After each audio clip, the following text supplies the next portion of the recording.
அஸ்ஸலாமு அலைக்கும். அஸ்ஸலாமு அலைக்கும். எல்லோரும் எப்படி இருக்கீங்க? நல்லா இருக்கீங்களா? இப்போ வந்து நம்ம வீட்டில் வந்து பருப்பு ரசம் வைக்க போகிறோம். எப்படி பண்ணலான்னு பார்க்கலாம். நீங்களும் வாங்க. இப்போ இதில் 200 பருப்பு எடுத்திருக்கேன். அதை வந்து சட்டினியில் போட்டுக்கிறேன்.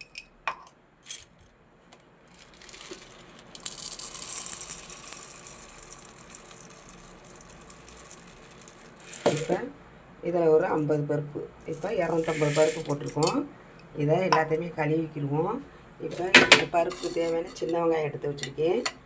இப்போ நம்ம பருப்பை கழுவிக்கிடுவோம். இப்போ நம்ம 250 பருப்பையும் நம்ம கழுவி எடுத்துக்கிட்டோம். இப்போ இதுக்கு தேவையான கழனி தண்ணி எடுத்திருக்கேன். நம்ம ரசம் தான் வைக்க போகிறோம், பருப்பு ரசம். இந்த கழனி தண்ணி வந்து நான் இதுக்கு தேவையான ஊற்றிக்கிறேன் பருப்பு ரசத்துக்கு. இப்போ இதுக்கு தேவையான கழனி தண்ணி ஊற்றிக்கிட்டோம். இப்போ சின்ன வெங்காயம் வந்து நான் இடித்து வச்சுருக்கேன். முழுசாக போடக்கூடாது, இடித்து தான் போடணும். அதை வந்து இதில் போட்டுக்குவோம். இடித்து வெங்காயத்தை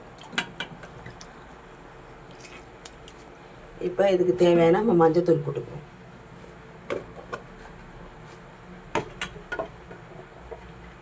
இதுக்கு தேவையான மஞ்சத்தூள் வந்து ஒரு 1/4 ஸ்பூன் போட்டுக்குவோம். இப்போ இதுக்கு தேவையான நம்ம ஜீரகம் போட்டுக்குவோம்.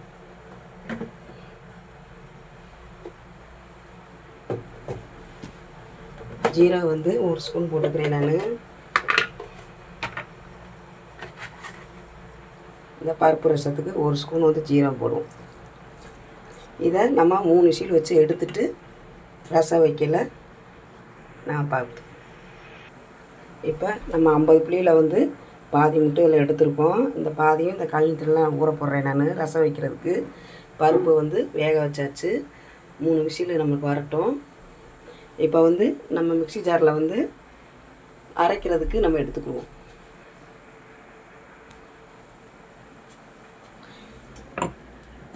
இன்றைக்கி மிக்ஸி ஜாரில் கூட நம்ம அரைக்கணும் தேவையில்லை. நம்ம வந்து உரல்லே எடுத்து போட்டுக்குவோம்.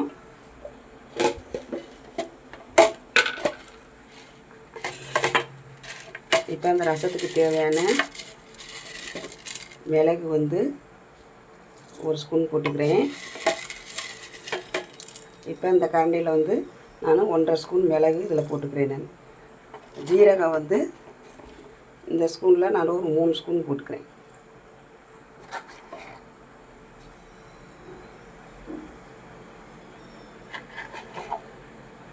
இப்போ மிளகு வந்து 1.5 ஸ்பூன் போட்டிருக்கோம், ஜீரகம் வந்து 3 ஸ்பூன் போட்டிருக்கோம். இது எல்லாத்தையுமே நம்ம இப்படி இடிச்சுக்குவோம்.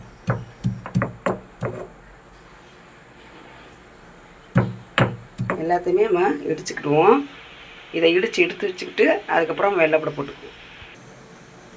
இப்போ நம்ம வந்து நல்லா இதை வந்து நல்லா இடிச்சுக்கிட்டோம், மிளகும் ஜீரகத்தையும். இப்போ இந்த ரசத்துக்கு தேவையான 4 பூண்டு எடுத்து வச்சுருக்கேன் நான்.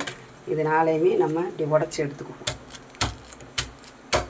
இப்படி உடச்சி எடுத்துக்கிட்டு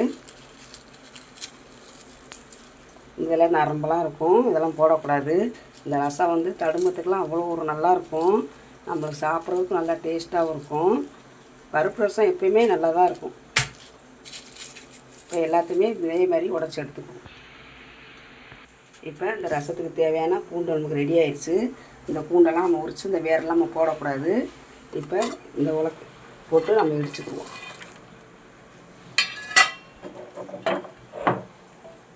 இப்போ நம்ம பூண்டையும் நல்லா இடிச்சுக்கிடுவோம்.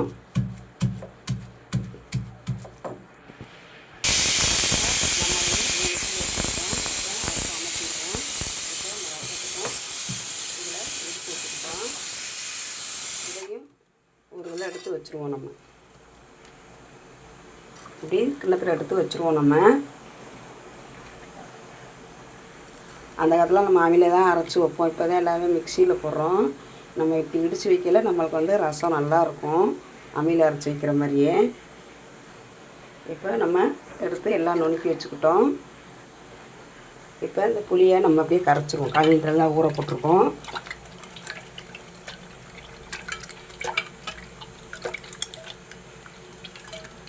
புளியை நல்லா நம்ம கரைச்சி எடுத்துக்கிடுவோம்.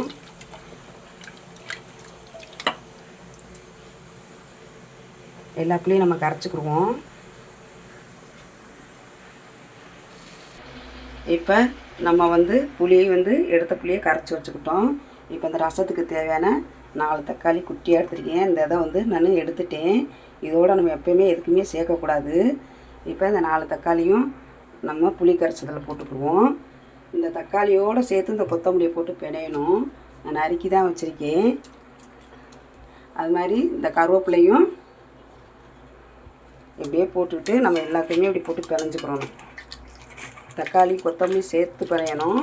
அப்போ தான் நம்மளுக்கு வந்து இந்த பருப்பு ரசம் வந்து நல்லாயிருக்கும். எப்பவுமே இப்படி தான் பிணையணும்.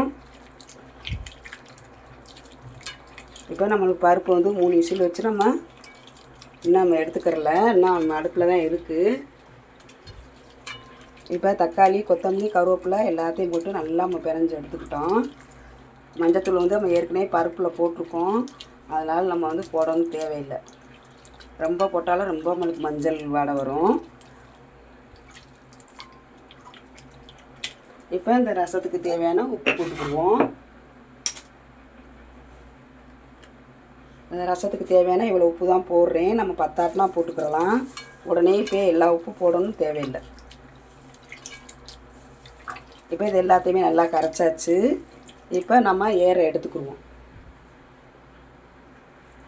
இப்போ நம்ம 1/4 கிலோ பருப்பு வந்து நம்ம வந்து வேக வச்சோம். இப்போ எடுத்துக்கிட்டோம். 3 விசில் தான் வச்சு எடுத்தோம். நல்லா நம்மளுக்கு வந்து வெந்துருச்சு. இப்போ இந்த பருப்பு தண்ணியை வந்து இந்த ரசத்தில் ஊற்றுவோம். கொஞ்சம் பருப்போடு தான் போடணும். அப்போ தான் நமக்கு வந்து பருப்பு ரசம் வந்து நல்லாயிருக்கும். நல்லா தண்ணியை எடுத்துக்கிறணும். ஏன்னா இந்த பருப்பு வந்து நம்ம கடையே தான் போகிறோம் ரசத்துக்கு. கொஞ்சம் பருப்பு உளுந்தாலும் பரவாயில்ல, ரசம் அந்தளவுக்கு நல்லா டேஸ்ட்டாக இருக்கும். இப்போ நம்ம பருப்பு தண்ணியை ஊற்றிட்டோம். இந்த பருப்பு இப்படியே இருக்கட்டும். இப்போ இதை நல்லா கரைச்சிக்கிட்டு நம்ம உப்பு இருக்கான்னு செக் பண்ணி பார்த்துக்குவோம். பாருங்கள், இதிலே நல்லா மஞ்சளாக இருக்குது. நம்ம திருப்பி வந்து மஞ்சள் போடணும் தேவையில்லை. நான் மிளகாத்தெல்லாம் இன்னும் போடலை, தாளிக்கல் தான் போட போகிறேன். இந்த உப்பே எல்லாமே நம்மளுக்கு கரெக்டாக இருக்குது.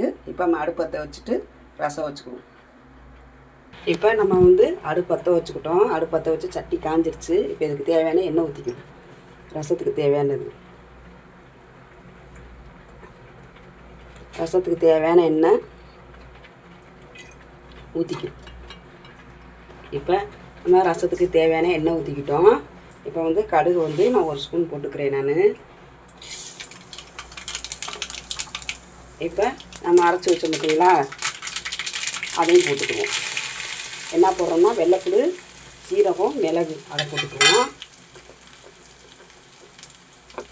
2 வரமிளகாய் எடுத்து பிச்சு வச்சுருக்கேன், அதையும் போட்டுக்குவோம். ஒரு 4 குண்டு வத்தை அதையும் இதில் போட்டுக்குவோம். குண்டு வத்தை வந்து நான் பிக்கலை, இப்படி தான் போட்டுக்க போகிறேன்.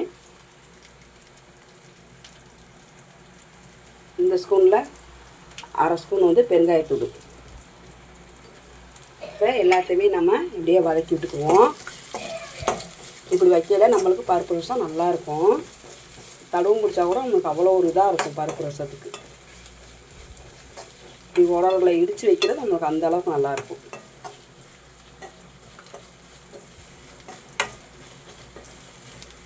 இப்போ நம்மளுக்கு ரசத்துக்கு போட்ட உப்பே நம்மளுக்கு எல்லாமே கரெக்டாக இருக்குது. அடுப்பை கொஞ்சம் நல்லா நம்ம ஏற்றி வச்சுக்குவோம். இந்த ரசத்துக்கு வந்து நம்ம எண்ணெயில் தான் அப்படி தான் போடணும்.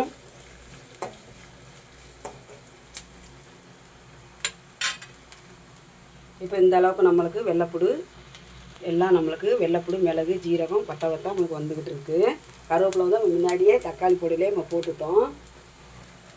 இப்போ ரொம்ப நம்ம முருக விட்டுறக்கூடாது. ரசம் வந்து நம்மளுக்கு பருப்பு ரசம் கருத்து போயிடும்.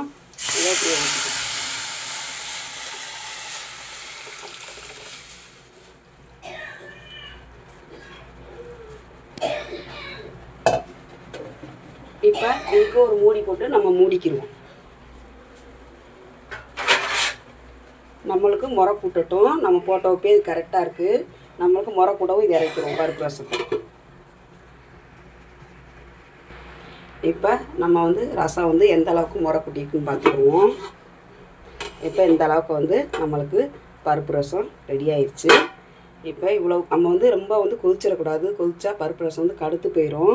இப்போ இதை கொத்தமல்லி நம்ம போட்டுக்கணும் மேலாப்பில். இப்போ நம்ம அடுப்பை அமர்த்திடுவோம். ரொம்ப கொதிச்சிடக்கூடாது, நம்மளுக்கு முறை கூட்டிருச்சு. அதுக்கு மீறி முறை கூட்டினாலுமே நம்ம லைட்டாக வந்து பச்சை தண்ணி ஊற்றிக்கலாம்.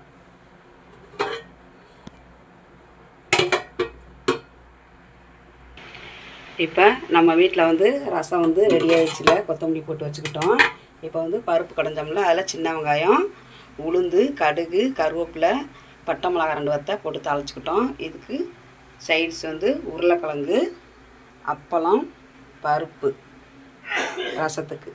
இப்போ நீங்களும் உங்கள் வீட்டு இதே மாதிரியே பண்ணி பார்த்துட்டு எப்படின்னு கமெண்ட்டில் சொல்லுங்கள். சேனல் பிடிச்சிருந்தால் லைக் பண்ணுங்கள், ஷேர் பண்ணுங்கள், சப்ஸ்கிரைப் பண்ணுங்கள், பெல் பட்டனை கிளிக் பண்ணிக்கோங்க. நெக்ஸ்ட்டு வீடியோவில் போய் வைப்போம். அஸ்ஸலாமு அலைக்கும். இது மாதிரியே ரெடி பண்ணி பார்த்து பாருங்கள். அந்தளவுக்கு டேஸ்ட்டாக இருக்கும், நல்லாவும் இருக்கும். நான் என்னென்ன போட்டனோ அதே மாதிரியே போட்டுக்கோங்க.